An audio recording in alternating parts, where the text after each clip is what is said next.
we're both, children of the 90s. So you were an inspiration. We knew you partied in the 90s and you still got results on the field. And as a 90s kid, I was kind of like, oh, if I party, I can be a pro athlete. I didn't know you also had to have talent and work ethic. But you inspired so many kids because those stories were just out there, I know. It's so amazing too, because I think, hey, did I set something off wrong? Because the reality is, during the season, it was different. At least the partying. I ain't saying stop. I'm just saying I had to measure it, doing a little bit more during the season. All season, you had a little more fun. But you know what I mean? I didn't mean to send that mixed message that you can stay out all night and show up and work hard and still win. That's not necessarily the reality, even though I did do it.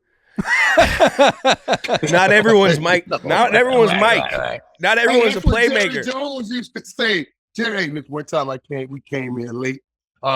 We were out all night, as a matter of fact. Me and I won't name the guy. We were out all night because it was Thursday night. We used to go out Thursday night because Friday is a light day. Then, you go to hotel Saturday and you play Sunday.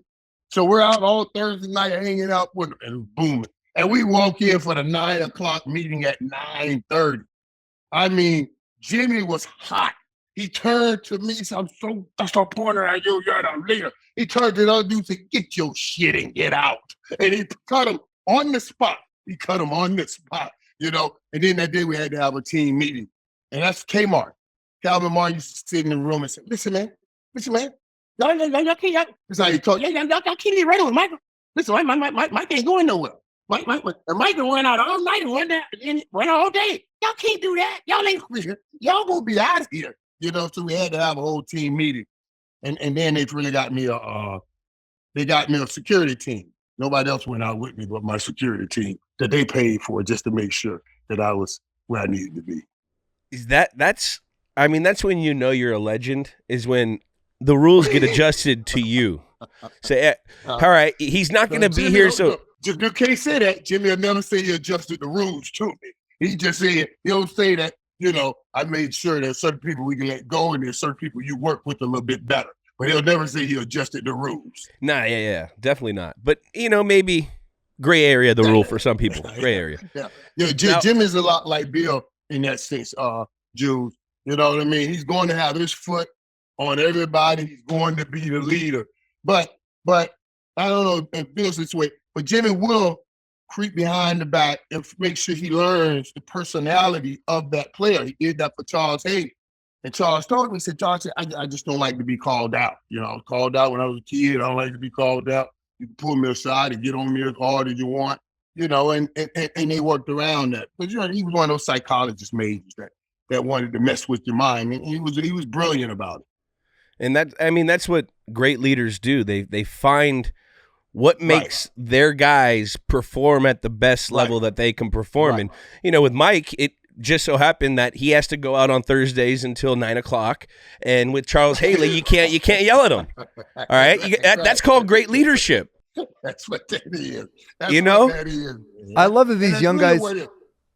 I love that these young guys can't keep up with you on the field, but then also you take them out partying and they can't keep up with you partying. Like you're showing, they get cut. There's only one playmaker. There's only one playmaker. You're a legend on both ends here. Well, and that was that guy. This guy can't. This guy's a whole different thing. It takes 3 eggs now to recover from anything. You know what I mean? Not saying I don't try to give it a whirl every now and then just to see what kind of man I still am, but I'm certainly not the man I used to be.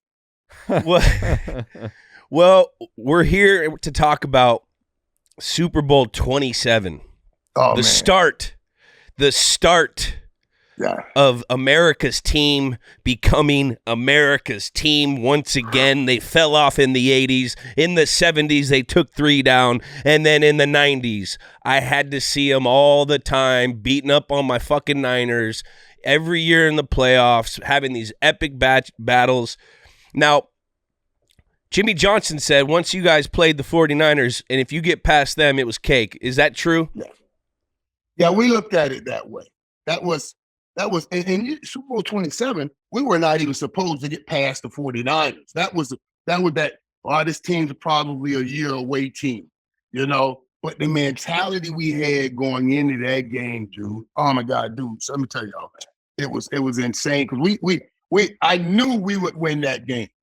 I knew it because it was like everybody was saying, I'm literally ready to die to win this game. Literally, whatever it takes, we're going to win this game. We were really, literally ready to die to win that game. And I remember taking a hit on a skinny post, on an 8-route skinny post, hit me. They helicoptered me. They hit me so hard. Ball right here. Boom! I hit the ground, and everybody thought I was hurt. Emmett came over. He said, "You good?" I said, "I'm good. I'm good." He said, "Get up. Let me get this touchdown. Thanks for dropping it on the one." And he went. We had that mentality, man. And no matter what, people always say, well, that's the greatest. It was the first. There's no way you can top the first. We always want to try to say, well, the second one was just as good. Come live. Stop it. There's Mike, no way you can top the first. And the first for me was the best. Yeah, but that's it's I think mine all you can top it if you go get the MVP in a later one, like you did, Jules. Now you can, Mike, you could have gotten the MVP here, though. I should have got it on Super Bowl 30. If I would have gotten it at 30, then that would have been my best. I was this close. If they wouldn't have got me on that pass interference, I would have gotten Super Bowl 30 MVP. You say that, but then also the second one that we won in New England, we just so happened to have the biggest comeback in the history of the game, right? In that game, so like it's like I don't know, but, tomato. But for you, if you're topping it with those things, see, number one, the first one's going to be the best, unless specifically I'm topping the other ones with something. So the second one, if I get MVP, that was my great MVP, or I make it the greatest comeback in Super Bowl history, then that's my MVP. That'll be the one. That first one for us, we scored 52 points. I think this record was 59.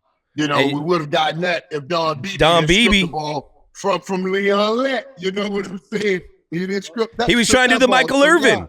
He was trying to do the Michael Irvin. Yeah, you mentioned you taught him that. You mentioned Leon. We saw Leon do some hilarious things. I mean, that was amazing. Yeah. He does the Michael Irvin. He loses it at the 1 yard line. I mean, we see Leon do amazing stuff. What's some stuff that we didn't see Leon do that's hilarious? Well, let me tell you something. Big Cat is, and we call him Big Cat. He's the biggest dude in the world and the most gentle dude in the world. And let me tell you what you know. We used to have, media day. You guys know media day. Yeah. Oh my God. Man, we're at breakfast on media day. What is that breakfast? Big Cat sweating pools of sweat. Sweating pools. You all right, dude? You all right, man? Yeah, man, come on, man. What's up? He's so afraid to go in front of these cameras. I mean, he's just sweating. He's sweating. He had to give him break. But we over there fanning him and everything. He's so afraid to talk in front of the cameras that it makes him break out and pours that sweat, man. But he's the greatest dude you ever want to know, man. The greatest teammate, greatest dude in the world. He just doesn't want to be in front of a camera. Oh, that's definitely not true for my guy Mike. That's definitely not true. Because I remember I was doing my first I had to illustrate or talk about a play on the big old screen, and I was doing it, and Mike looks at me. He's like, stop it right now. Julian, you need to look at the camera. Fuck me, fuck him, fuck the screen. You need to let the people see your face, because that's who's going to pay you. And I was... From there on, I was over here, swear, we got here, we're over here.